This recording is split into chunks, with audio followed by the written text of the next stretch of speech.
los cuales también mueren. Luego, en el año 1813, con Matilde Borda, tiene otro hijo. Finalmente aparecen otras mujeres importantes, como son una misionera de Arroyo de la China, y con ella tiene a María Escolástica. Justamente yo desciendo de Artigas a través de esa mujer tan singular, y digo así porque fue una hija de su tiempo, una mujer corajuda. Estas son las caras a diferentes edades que fue dibujando Zorrilla San Martín, un escultor muy conocido del Uruguay, y lo hizo en toda su fisonomía.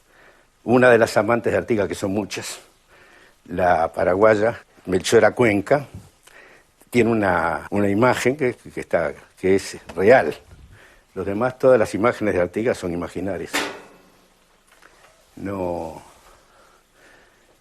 han conseguido ni siquiera testimonios buenos. Hay descripciones de cómo era, ¿no? Cuando era joven dice que tenía rulos, que se dejaba una melena, que tocaba el acordeón y que era un tipo divertido, que le gustaba el baile y las muchachas. Conservó firmemente lo de las muchachas, ¿no? El baile lo dejó, pero las amantes las siguió teniendo y son muchas. Y repartió muchos hijos por el territorio.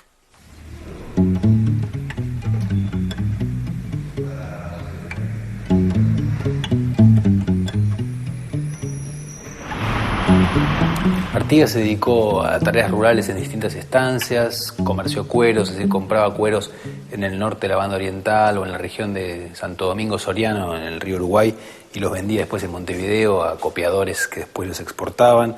Tuvo una relación muy fluida con los indios charrúa y con otros indígenas de la región, y se convirtió en un gran conocedor de todo el mundo rural oriental, ¿no? A los 33 años ingresó como soldado raso al recién creado Cuerpo de Blandengues de Montevideo. Una milicia que tenía como fin proteger las fronteras. Artigas participó del control de los avances portugueses en la frontera norte y en la lucha contra el contrabando y el pillaje. También tomó parte en los esfuerzos de la corona española para fundar pueblos en la banda oriental. Desde este momento, su popularidad fue grande como sostén del orden.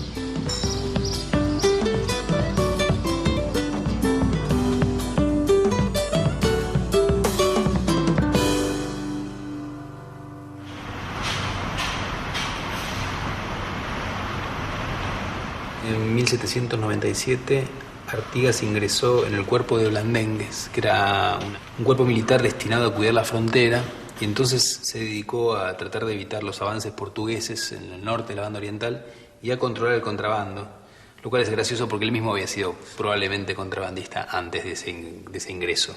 Y en 1800 acompañó a Félix de Azara, que era un funcionario enviado por la corona española para tratar de organizar la banda oriental y fundar pueblos, organizar a la población, y él lo asistió durante un tiempo. Aprendió mucho de ese funcionario borbónico y después iba a aplicar muchas de esas cosas en la propia reforma que él va a hacer, la reforma agraria que va a hacer a partir de 1815, después de la Revolución. En 1806, durante la primera invasión inglesa a Buenos Aires, Artigas desempeñó un importante papel, llevando y trayendo mensajes de Santiago de Liniers. Cuando comenzó la revolución, era un personaje con una vasta experiencia y sólidas relaciones en la campaña oriental. Artigas abandonó el regimiento de Blandengues, situado en Colonia del Sacramento, costeó el río Uruguay y pasó a Santa Fe. Su objetivo era llegar a Buenos Aires y ofrecer sus servicios a la Junta Patriota. Una nueva etapa comienza en el Río de la Plata y en la vida de José Gervasio Artigas.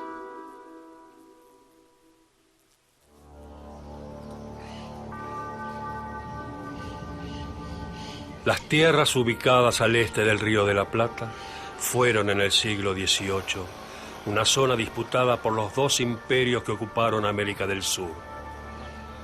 el español y el portugués. Los territorios que hoy forman Cuba, México, Perú y Bolivia se convirtieron desde el siglo XVI en los ejes del dominio español.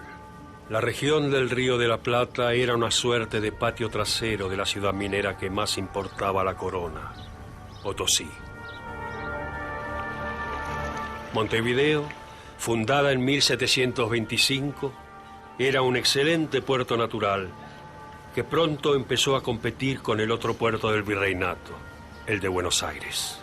Los realistas decidieron que mientras Buenos Aires era la capital del virreinato, Montevideo sería la base naval española del Atlántico Sur, convirtiéndose en la única ciudad amurallada de la región.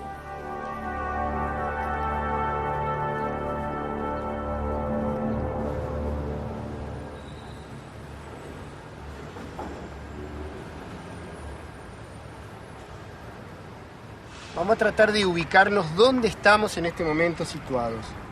Aquí está la ciudad de Colonia, prácticamente frente a Buenos Aires.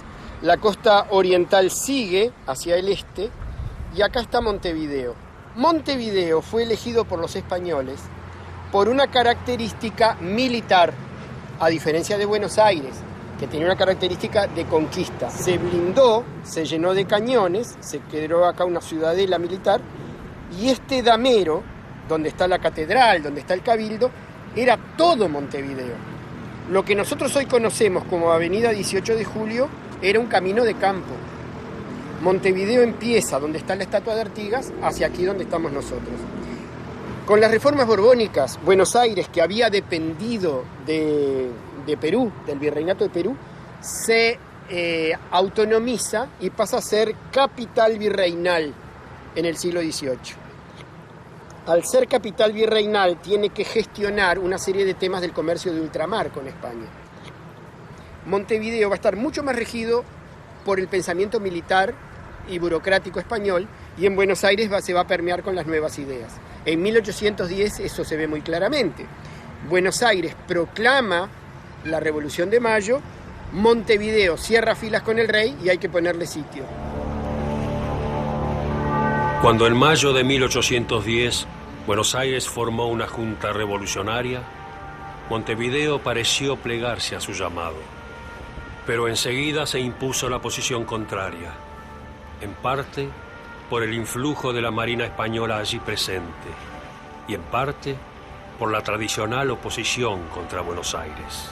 En esa ciudad, Francisco de Lío fue nombrado virrey del Río de la Plata y declaró la guerra contra la Junta porteña.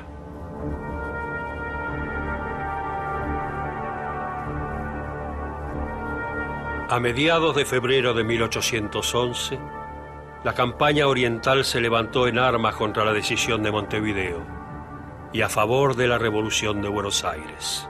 El comienzo de ese movimiento se lo conoció como Grito de Ascencio y sería decisivo para Artigas.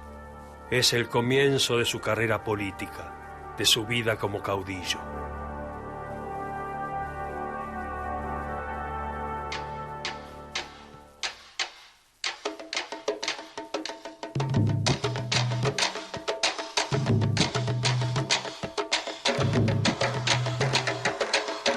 La crisis del orden colonial implicó en el Río de la Plata un gran problema político. ¿Quién iba a mandar? ¿Y por qué? Desde ese momento. Esto provocó la confrontación de diversos grupos sociales. En la banda oriental, los conflictos estuvieron vinculados a la apropiación del suelo, la esclavitud y la situación de los indígenas. ¿Cómo fue la relación del caudillo con los hombres que formaron parte de su ejército?